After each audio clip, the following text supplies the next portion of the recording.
ನೋಡಿ ಇವತ್ತು ಎಲ್ಲ ಮಾಧ್ಯಮ ಸ್ನೇಹಿತರಿಗೆ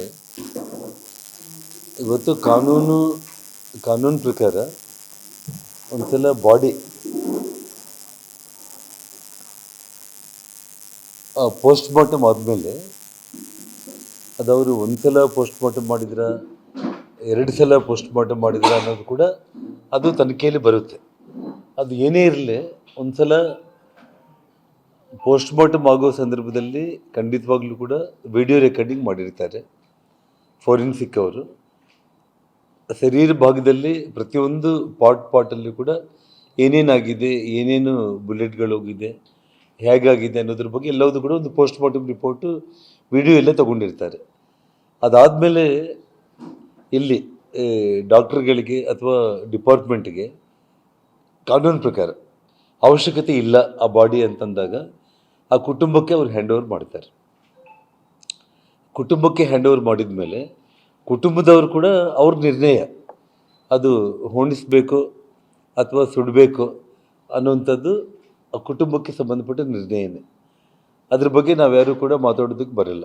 ಅವ್ರ ನಿರ್ಣಯಗಳು ಅವೆಲ್ಲ ಕೂಡ ಕಾನೂನು ಪ್ರಕಾರ ಡಿಪಾರ್ಟ್ಮೆಂಟ್ ತಗೊಳ್ಳೋ ನಿರ್ಣಯಗಳು ಮತ್ತು ಅವರ ಕುಟುಂಬಸ್ಥರು ತಗೊಳ್ಳುವಂಥ ನಿರ್ಣಯಗಳು. ಇಲ್ಲಿ ನಾನು ತಮಗೆ ಪ್ರಮುಖವಾಗಿ ಹೇಳಿ ಬಯಸೋದೇನು ಅಂತಂದರೆ, ಅವ್ರು ಮಾಡಿರೋಂಥ ತಪ್ಪುಗಳನ್ನು ಯಾವ ರೀತಿ ಹೆದರಿ ತಪ್ಪುಗಳ ಮೇಲೆ ತಪ್ಪುಗಳು ಮಾಡೋದಕ್ಕೆ ಅವ್ರು ಪ್ರಯತ್ನ ಮಾಡ್ತಾ ಇದ್ದಾರೆ.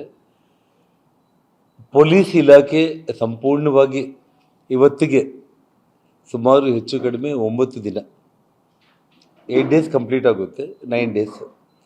ಈ ಕ್ಷಣದವರೆಗೂ ಕೂಡ ಒಬ್ಬ ಅಮಾಯಕ ಡೆತ್ ಆಗಿದ್ದರೆ ಅಮಾಯಕನ ವಿಷಯದಲ್ಲಿ ಯಾವ ಸತೀಶ್ ರೆಡ್ಡಿ ಹಿಂದೆ ಬಂದಿರುವಂಥ 4-5 ಮಂದಿ ಗನ್ಮ್ಯಾನ್ಗಳು, ಅದೇ ಗನ್ಮ್ಯಾನ್ಗಳು ಭರತ್ ರೆಡ್ಡಿ ಹಿಂದೆ ರಾತ್ರಿ 9 ಗಂಟೆಗೆ ಬಂದು ಆ ಗನ್ನಿಂದ ಪಾಯಿಂಟ್ ಬ್ಲ್ಯಾಂಕಲ್ಲಿ ಶೂಟ್ ಮಾಡಿ ಕೊಲೆ ಮಾಡಿರುವಂಥ ಈ ವಿಚಾರದಲ್ಲಿ ಅವರು ತಪ್ಪು ಮಾಡಿರೋ ಕಾರಣವೇ ಇವತ್ತು MLA ಡೈರೆಕ್ಷನ್ ಮೇಲೇ ಆ ಕೊಲೆ ಆಗಿದೆ ಅಂತೇಳಿ ಇವತ್ತು ನಾನೇನು ಹೇಳಿದ್ದೀನಿ. ನಾನು ಇವತ್ತು ನೋಡಿ ಸ್ಮಶಾನದಲ್ಲಿ ಆ ಹುಡುಗ ಸೋಮು ಅಂತ ಹೇಳ್ಬಿಟ್ಟು ಆ ಸ್ಮಶಾನದಲ್ಲಿ ಕುಣಿಗಳು ತೆಗೆಯೋದಕ್ಕೆ ಅವನು ಇನ್ಚಾರ್ಜ್, ಮಣ್ಣು ತೆಗೆಯೋದು ಮತ್ತು ಮುಚ್ಚೋದು, ಶವ ಸಂಸ್ಕಾರ ಮಾಡೋದಕ್ಕೆ ಅವನಲ್ಲಿ ವರಬಸಪ್ಪ ಗುಡಿ ಬಿಲ್ಲರ್ಪೇಟೆ ಹತ್ರ ಇರೋ ಸ್ಮಶಾನ ವಾಟಿಕೆಯಲ್ಲಿ ಅವನು ಸೋಮನ ಹುಡುಗ. ಅವನಿಗೆ ರಘುವನ್ನವನು ಫೋನ್ ಮಾಡ್ತಾನೆ.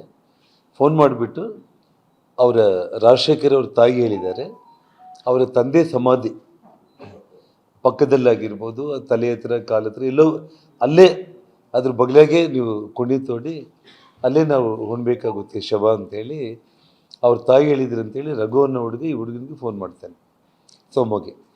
ಕುಣಿ ತೆಗಿತಾನೆ. ಕುಣಿ ತೆಗೆದ ಮೇಲೆ ಪೊಲೀಸರು ಬಂದಿದ್ದಾರೆ ಅಲ್ಲಿಗೆ.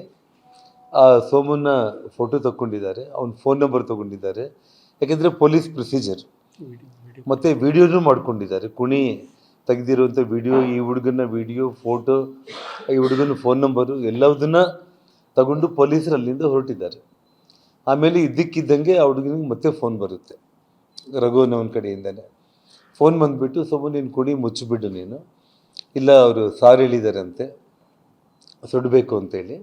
ಸೊ ಅವರು ಪಾಪ ಏನಿದೇನೆ ಏನೋ ದೊಡ್ಡವ್ರು ಹೇಳಿದ ಮೇಲೆ ಅವ್ರ ಫ್ಯಾಮಿಲಿ ಮೆಂಬರ್ಸ್ ಕೂಡ ಏನು ಮಾಡ್ತಾರೆ ಅವರಿನ್ನ, ಅದರ ಒಂದು ನಿಸ್ಸಹಾಯಕರ ಒಂದು ಸ್ಥಿತಿ ಅವರಿಗೆ ನಿರ್ಮಾಣ ಆಗಿದೆ. ಸೊ ಹಾಗಾಗಿ ಅವರು ಕುಣಿ ಮುಚ್ಚಬೇಕಂತಲೇ ಹೇಳ್ತಾ ಇದ್ದಾರೆ ಅಂತೇಳಿ. ಅದಕ್ಕೆ ಅವನು ಸೋಮನ ಹುಡುಗ ಪ್ರೊಸೀಜರ್ ಹೇಳ್ತಾನೆ.